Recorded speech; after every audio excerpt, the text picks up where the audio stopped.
Those people that hate on Glocks for being plastic guns, let the hate flow through you.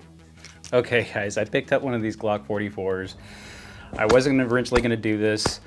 When it came out, there was all the complaints about the lack of reliability, the lack of capacity. Everybody was saying, why did you do this, Glock? I mean, the TX-22 can hold however 50 rounds or whatever. This is a 10-round gun.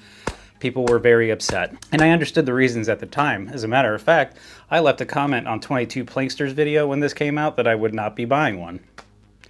Well, here I am a year later, and I picked up a Glock 44, and I have to say, I'm glad I did. And there's numerous reasons why I did pick up this Glock 44, but first of all, I gotta say, this is a very plastic gun. It's very lightweight. Granted, it is completely empty now.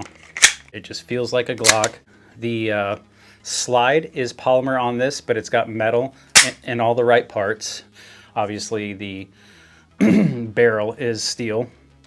And I actually recently handled a Glock BB gun. It actually feels more like a toy than that Glock BB gun did. The Glock BB gun felt more realistic. The reason I got this gun, if you watched a recent video of mine, you'll know that I went back to my Glock 19 as my EDC concealed carry pistol.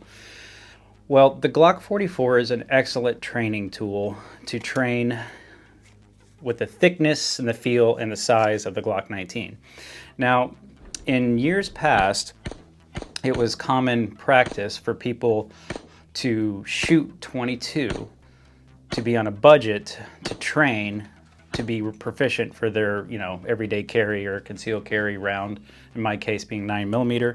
Some would argue that you're not training to the power and the recoil by choosing this option, and also in this day and age, 22 is just about as hard to get as 9mm. It's also a lot more expensive than it used to be.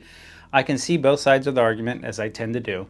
Now, arguably, of course, this, with my 19 being a Gen 4 and with the Glock 44 having the Gen 5 configuration of not having the finger grooves, there is a subtle difference, but honestly, I don't notice the finger grooves.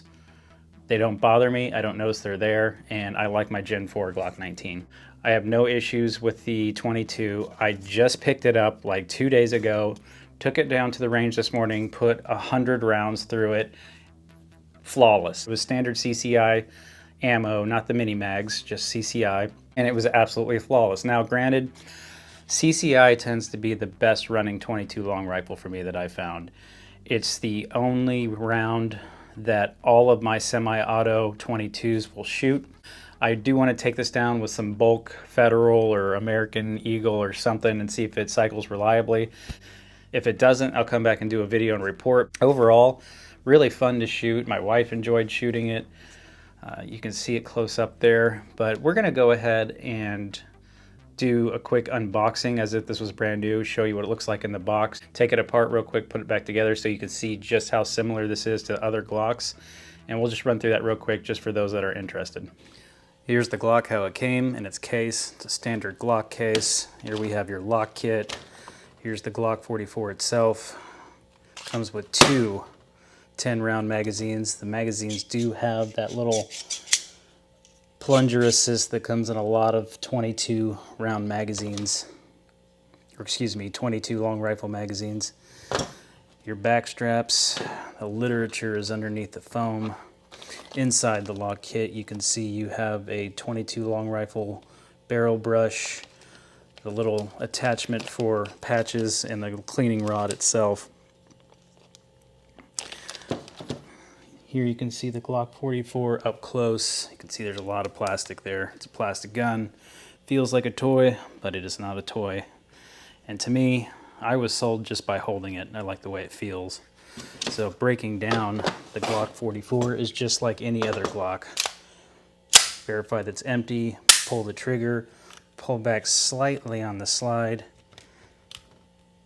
put your two little tabs down, pull it down, pull out the spring, and there's the barrel. Doesn't get any easier than that. That's one of the things I really like about Glocks. They're very easy to field strip. After the 100 rounds, initial rounds that I went down and put through today, I did give it a quick cleaning and reinstalled a little bit of lube and grease. And that's how you break down the Glock 44, and just to give you a look of it up close. So again, I'm glad I purchased this, coming in at just around $380. Not a bad price, really, for a Glock. This is my first Glock that is not a 9mm. All right, till next time, later.